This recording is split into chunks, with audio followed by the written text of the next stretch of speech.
JMC 6000 here, and what I have before me is the brand new Alfa Romeo Tonale in the Veloce trim.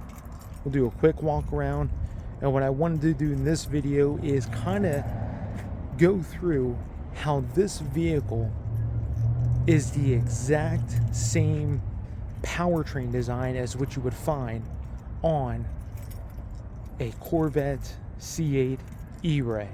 That's right. This shares the exact same powertrain design in theory with a Corvette C8 E-Ray. Now, the only difference is this is a plug-in versus the E-Ray, which is a non-plug-in.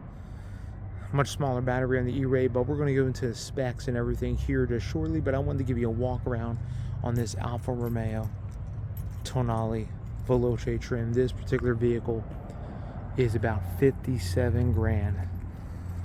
Look at that little Italian flag in the mirror there.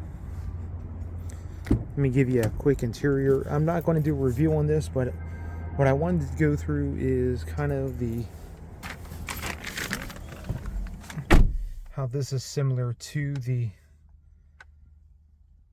E-Ray in its powertrain. As you know, this is pretty much an Alfa Romeo version of the Dodge Hornet RT. But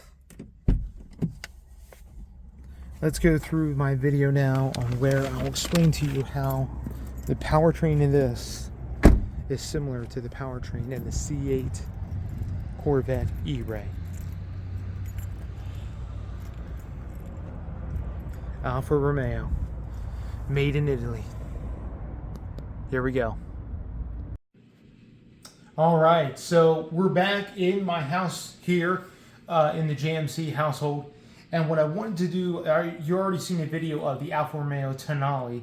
And what I said in that, as I did a walk around of that car, was that the powertrain in that is very identical, if not the same type of design in theory on how it works to the powertrain that you find in the Corvette E-Ray. So let's kind of go through this a little bit to kind of dissect what I'm talking about and what I mean by this.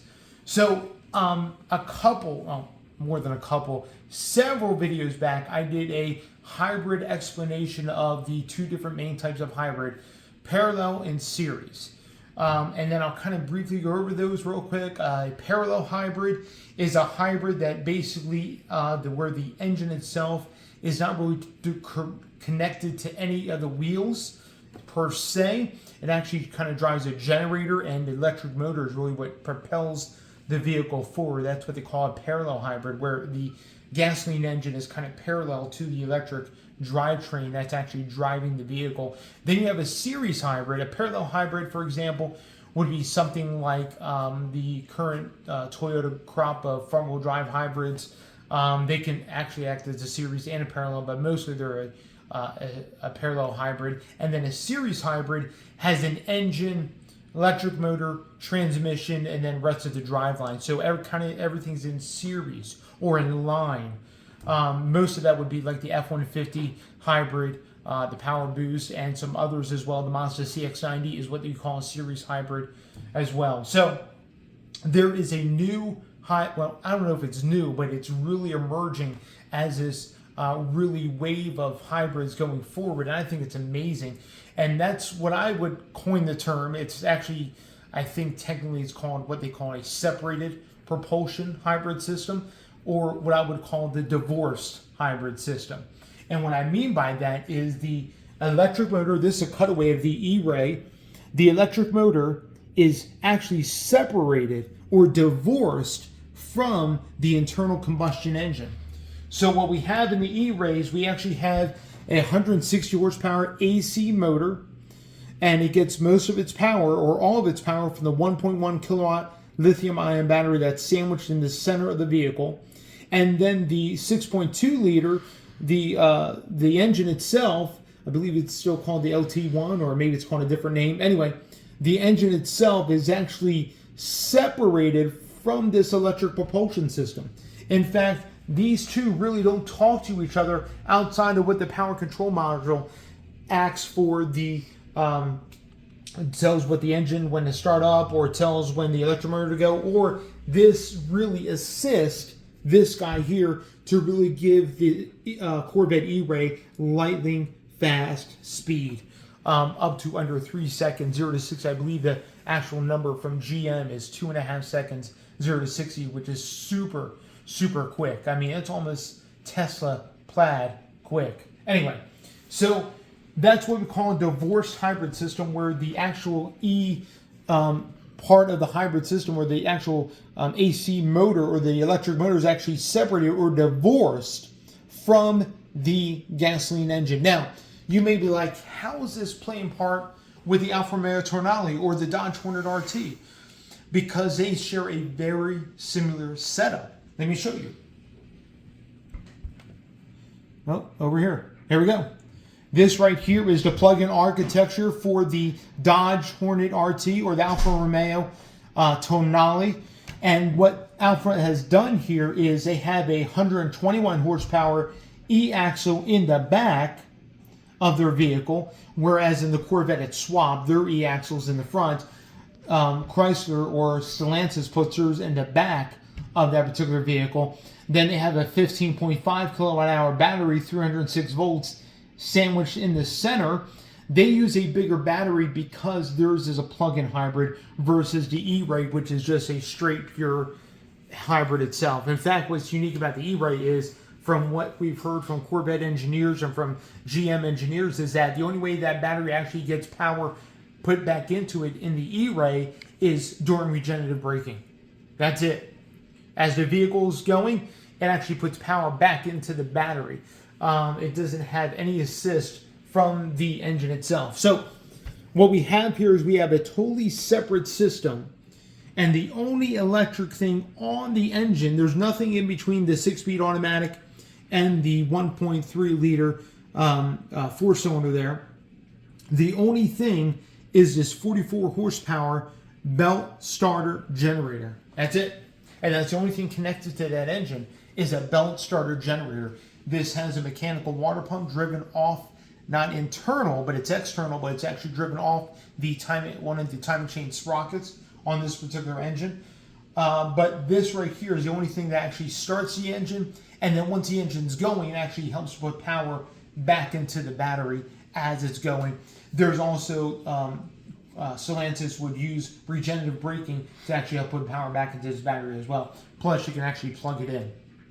So, as you can see, these two hybrid systems, the divorced hybrid system, are very similar to one another between the Corvette E-Ray and the Alfa Romeo Tonale, or the Dodge Hornet RT.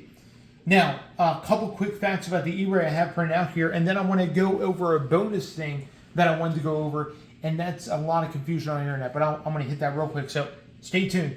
A couple of facts about the E-Ray, like what we see here, is the E-Ray has a standard on the engine itself, on the 6.2 liter, it's active fuel management, so be careful if you happen to buy an E-Ray, you may need lifters down the road, just saying. The amount of electric assist is tailored within the Corvette E-Ray's 6 drive selected modes. So you have Tour, Sport, Track, Weather, and then you have 2 what they call Z modes. Driver can select a Charge Plus feature as well to maximize the battery state of charge, but you have 2 Z modes, and what's unique about those is they actually have a stealth mode, which is very cool. Let me explain to you what the stealth mode is. Stealth mode enables all electric drive when selected at startup for a period of time before the engine turns off for normal driving. It is designed for quietly exiting a neighborhood with a maximum speed of up to 45 miles per hour. Now, you may be like, how long can 45 miles per hour last? But I'll tell you that with a battery that is only 1.1 kilowatts, I'm going to guarantee it's not going to last very long. You may hit 45 miles an hour and then that'll be it, the engine will kick on. But still, you can drive up to that speed, which is pretty cool. The engine automatically engages if the vehicle speed exceeds the limit or additional torque is required by the driver or the E-Ray battery pack. This 1.1 kilowatt hour battery is depleted. There's also performance traction management. There's also a stealth mode and a I forget what the other mode is called. I thought they had it here on my paper. But there's another mode it's like shuttle mode. Shuttle mode, you're able to actually back out of your driveway or back out of your garage. It's up to 5 miles per hour, and it'll say an all electric mode. And then once you actually start the car or put it in drive, the engine will automatically kick on, and then you got full power right then and there. So that's the 2 modes. Dodge does something similar. As soon as you put the Dodge Hornet RT in sport mode, the engine fires up. Or if you put the Alfa Romeo Tonale in dynamic mode, it automatically fires up the engine. You can also do an e-save mode on either one. That'll keep the battery pack refreshed and have the engine going. But let me clear up one more thing. And this has been happening on the internet a lot. I'm not quite sure why this is. But let me kind of go over this and we'll be ending this video. So again, we talked about the two hybrid modes, but we also talked about the Corvette E-Ray and the Dodge Hornet RT and how they share a very similar hybrid propulsion system, what I call the divorced hybrid, or internally it's actually called the separated, or kind of a separated hybrid system. Anyway, I call it the divorced hybrid, so it's very easy to remember. But anyway, many people say about plug-in hybrids is this: well, when the battery runs out, let's just take, for example, the Dodge Hornet or the Alfa Romeo Tonale. When the battery runs out, all you are is relying upon a 175 horsepower gasoline engine that's towing around a vehicle that weighs 4,500 pounds. It's going to be an absolute slug. No. And here's the reason why. On any plug-in hybrid, when it shows 0 miles of range, where you can't go any more on the battery pack itself and the engine has to fire up, the battery pack is not totally depleted. Yes, it's totally depleted for range, but it's not totally depleted. There's always a reserve in these battery packs. So even though this is a 15.5 kilowatt hour battery in its total, it may be only usable, maybe only 13 kilowatts or maybe 13.5 kilowatts. There's always a reserve in the battery pack. So what that means is once the range is now depleted and you have to rely on hybrid power, this acts like a traditional hybrid. And many people, I've seen so many people on the internet say, oh, well, once the battery pack is depleted, you're totally reliant upon this engine. That is false. I don't care what plug-in hybrid it is, whether it's a Mazda CX-90, whether it's a Dodge Hornet, whether it's a BMW e-Drive, or even the Volvo Recharge. It doesn't matter. There's always a reserve in the battery pack. So you have full power at all times. You're not just relying upon the gasoline engine, or you're not just relying upon the electric motor. You can actually call upon full power for both at any given moment, at any given time, even when the battery shows 0 miles or 0 kilometers to empty. So that's just a little false thing I wanted to talk about plug-in hybrids, because many people think, oh, well, when the plug-in hybrid's out of energy, that's it. No, it goes into a regular hybrid and it drives and acts like a regular hybrid vehicle. Does that make sense? It's just so frustrating how people think when there's 0 range on a plug-in hybrid, that's it, they're done. They have to rely upon the weak or the anemic gasoline engine to get them where they need to go, and it's a heavy vehicle because of the battery pack and how big it is that it's going to be non-existent. No.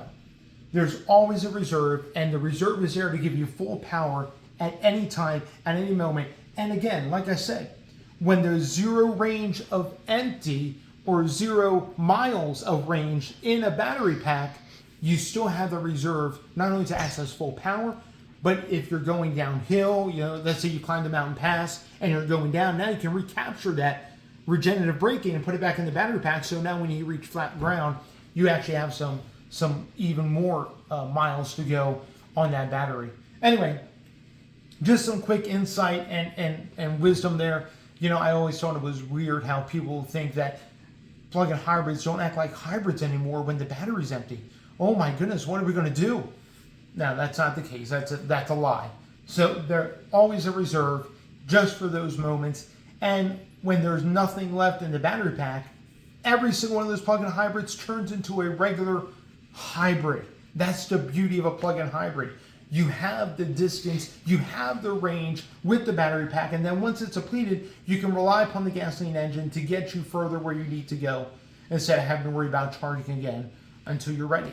Anyway, just a little insight. If you have any questions, comments, please put that in the comment section. I love to read those. I love to respond to those. Again, tune in every single Wednesday morning as I upload a new video every single Wednesday morning, and I'm trying to do a live session on Saturday evenings. So make sure you subscribe, hit the bell notification every time I go live or every time I upload a new video. All right, you guys be blessed. Have a wonderful and amazing day.